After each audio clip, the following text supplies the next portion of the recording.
మీకు కొంత పుణ్యబలం మీ ఖాతాలో ఉండాలి. పుణ్యబలం భోగానుభవము కొరకు కోరకూడదు. బాగా గుర్తుపెట్టుకోండి ఈ మాట. మీరు ఒక పుణ్యం చేస్తూ ఇది నన్ను రక్షించుగాక అన్న శబ్దాన్ని భోగానికి అన్వయం చేశారనుకోండి, ఉత్తర క్షణంలో ఈశ్వరుడు దాన్ని అందుకే కేటాయించేస్తాడు. కేటాయిస్తే ఏమవుతుందో తెలుసా అండి? నేను ఇది చేశాను, నాకు ఈ ఫలితం ఇచ్చేస్తాడు. ఇచ్చేసి అది అనుభవింపచేసేస్తాడు. ఒక మంచి సుఖాల్లో దాన్ని ఇచ్చేస్తాడు. మీరు అలా నడిచి వెళ్తున్నారనుకోండి, మీ చెప్పులు పట్టుకొచ్చి అక్కడ పెడతారు. అయిపోయింది మీకు అక్కడతో ఓ పుణ్యం. మీరు అడిగారే, నాకు భోగం కావాలన్నారు, నీ చెప్పులు పట్టుకొచ్చేవాడు పెడతాడు నీ కాళ్ళ ముందు. పెట్టారా లేదా? ఇప్పుడు అయిపోయింది నీ పుణ్యం. అది కావాలా? ఆ పుణ్యం పరమేశ్వరుణ్ణి చేరుకోవడానికి అడ్డొస్తున్నటువంటి అడ్డంకులను తొలగించేదిగా మార్గం చేసేదిగా కావాలా? అలా చెయ్యాలనుకుంటే దాన్ని భోగంగా మార్చమని అడగకూడదు. అందుకే ఏది చేయించినా ఈశ్వరుడు చేయించాడని ఈశ్వరుడికి ధారపోసేస్తాడు. ధారపోస్తే ఏమవుతుందంటే దాన్ని ఈశ్వరుడు దేనికి తీసుకుంటాడంటే, కొన్ని కోట్ల కోట్ల కోట్ల కోట్ల జన్మల తర్వాత తన వైపుకి తిరగవలసిన వాణ్ణి ఇప్పుడే కొద్ది జన్మలలో అథవా ఈ జన్మలోనే చిట్ట చివరిసారి ఈ శరీరం చచ్చిపోవడమే చచ్చిపోవడంగా, అంటే ఇక పుట్టడు. అందుకే ఒక గడుసు కవి ఒక మాట అన్నాడు, ఈశ్వరా నేను నీకు ఇక్కడ నమస్కారం చేస్తున్నాను కాబట్టి ఇక నాకు మళ్ళీ నమస్కారం చేయవలసిన అవసరం లేదన్నాడు. ఎందుకని? ఇత పూర్వం నమస్కరించలేదు, పుట్టాను.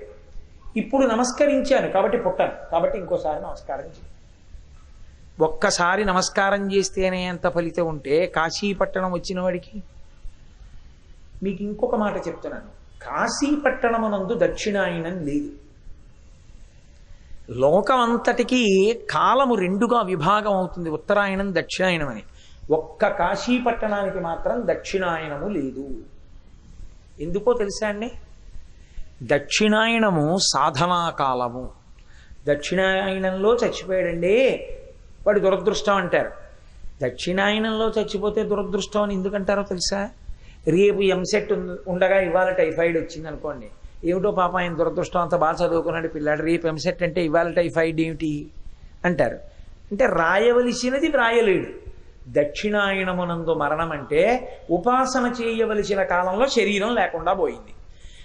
పడవలేనివాడు నది దాటలేనట్టే ఇది లేనివాడు ధర్మకార్యాచరణం ఏం చేస్తాడు? కాబట్టి చెయ్యలేడు. కాబట్టి అయ్యో పాపం ఇది పడిపోయిందిరా వీడికి దక్షిణాయనంలో, దురదృష్టవంతుడు అన్నారు. అసలు నిజంగా మాట్లాడితే దక్షిణాయనమునందు చెయ్యడము, దక్షిణాయనమునందు మరణము పాపహేతు అని శాస్త్రముల యందు లేదు. చాలామంది దురభిప్రాయం ఏమిటంటే దక్షిణాయనంలో చచ్చిపోయినటువంటి వాడు పాపిష్ఠ అని. అలా ఏం లేదు శాస్త్రంలో. దక్షిణాయనం అంటే దక్షిణ మార్గము, ఉత్తరాయణం అంటే ఉత్తర మార్గము. తప్పించి దక్షిణాయనంలో చచ్చిపోతే వాడేం చెడ్డవాడు కాడు, మహాత్ముడైన వాడు ఇప్పుడు పోతే ఏమిటి? అసలు కాశీ పట్టణానికి దక్షిణాయనం లేదు, అంతా ఉత్తరాయణమే. ఉత్తరాయణం అంటే ఏమిటో తెలుసా అండి? ఉత్తరాయణమునకు ఓ లక్షణం ఉంటుంది. దక్షిణాయనం అంటే విమానాన్ని దింపడం, ఉత్తరాయణం అంటే విమానాన్ని ఎత్తడం. అది తేడా. రావణాసురుడు పుష్పక విమానాన్ని తీసుకొస్తాడు. ఎక్కడి నుంచి? కుబేరుణ్ణి ఓడించి తనది కానిది తనదిగా తెస్తాడు. అందుకని ఉత్తరాన్నించి అలకాపురి నుంచి లంకకి కింద వరకు తీసుకొచ్చేస్తాడు. అంటే ఈ శరీరాన్ని పరమేశ్వరుడు ఇస్తే దీన్ని భోగాలకి వాడుకోవడం, దీన్ని ధర్మపథంలో నిలబెట్టకపోవడం, జీవుణ్ణి సంస్కరించుకోకపోవడం, పైనుంచి కిందకి దింపుకోవడం పుష్పక విమానాన్ని. రాముడు ఏం చేస్తాడు? అది ఎక్కి పైకి ఎడతాడు, అయోధ్యకి పట్టాభిషేకానికి ఎడతాడు. రాముడితో పుష్పక విమానం ఎక్కినవాడు పాడైనవాడు కాడు, రావణుడితో పుష్పకం ఎక్కినవాడు నాశనమైనవాడు, భోగముల కోసం తిరిగినవాడు. రాముడు ఎక్కినప్పుడు ఎక్కితే ఎంతమంది ఎక్కినా వాడికి చోటు ఉంటుంది పుష్పక విమానంలో.